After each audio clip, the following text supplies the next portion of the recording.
អ្នករៀនជាអ្នកដែលដឹងថាខ្លួនឯងនៅល្ងងអ្នករៀនជាអ្នកបើកចិត្តបើកបេះដូងដើម្បីរៀនសូត្រអ្នករៀនជាអ្នកចេះស្ដាប់អ្នកដទៃនិងរៀនសូត្រពីមនុស្សគ្រប់គ្នាអ្នករៀនជាអ្នកឲ្យតម្លៃលើមនុស្សមិនមែនមាក់ងាយអ្នកដទៃអ្នករៀនជាអ្នកចេះដាក់ខ្លួនមិនអួតអាងមិនដំកើងខ្លួនអ្នករៀនជាអ្នកចេះប្រើពេលមិនឲ្យខាតក្នុងរឿងឥតប្រយោជន៍អ្នករៀនជាអ្នកប្រកាន់ខ្ជាប់នៅភាពត្រឹមត្រូវមិនធ្វើអ្វីក្បត់មនសិការអ្នករៀនជាអ្នកឲ្យតម្លៃលើគុណធម៌ជាជាងលាភសក្ការៈអ្នករៀនជាអ្នកចេះចែករំលែកមិនលាក់ទុកចំណេះម្នាក់ឯងអ្នករៀនជាអ្នកឲ្យតម្លៃលើភាពរីកចម្រើនជាជាងការសប្បាយអ្នករៀនជាអ្នកចូលចិត្តប្រើបញ្ញាជាងកម្លាំងដើម្បីដោះស្រាយបញ្ហាអ្នករៀន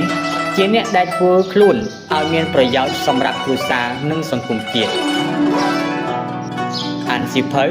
ត្រូវបានគេចាត់ទុកនិងទទួលស្គាល់គ្រប់គ្នាថាជាសកម្មភាពដ៏ប្រពៃបំផុតជាពិសេសសម្រាប់បុគ្គលជោគជ័យ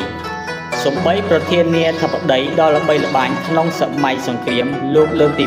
2 Harry Truman បានលើកឡើងថាមិនមែនអ្នកអានទាំងអស់សុទ្ធតែជាអ្នកដឹកនាំនោះទេប៉ុន្តែគ្រប់អ្នកដឹកនាំសុទ្ធតែជាអ្នកអានក្រៅពីប្រធានាធិបតីអាមេរិកទី33រូបនេះតើមេដឹកនាំពិភពលោកឬបុគ្គលជោគជ័យផ្សេងទៀតនិយាយយល់ខ្លះអំពីការអានសៀវភៅលោក Barack Obama ប្រធានាធិបតីអាមេរិកទី44ការអានអាចជួយឲ្យការសិក្សារៀនសូត្រផ្សេងៗទៀតល្អប្រសើរយើងត្រូវតែធ្វើឲ្យសៀវភៅធ្លាក់ដល់ដៃក្មេងៗនិងកូនៗរបស់យើងកាន់តែលឿននិងជាប្រចាំលោក Bill Gates ស្ថាបនិកក្រុមហ៊ុន Microsoft រាល់ថ្ងៃខ្ញុំតែងតែ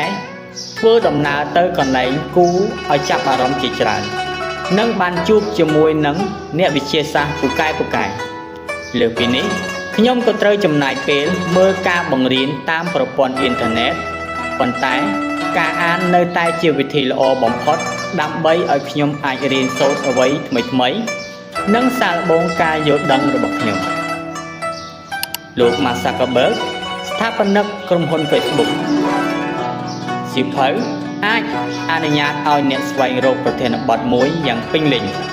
និងធ្វើឲ្យអ្នកជ្រមុជខ្លួនកាន់តែជ្រៅជាងប្រព័ន្ធផ្សព្វផ្សាយជាច្រើននាពេលបច្ចុប្បន្ននេះលោក Groucho Marx តារាកំប្លែងអាមេរិក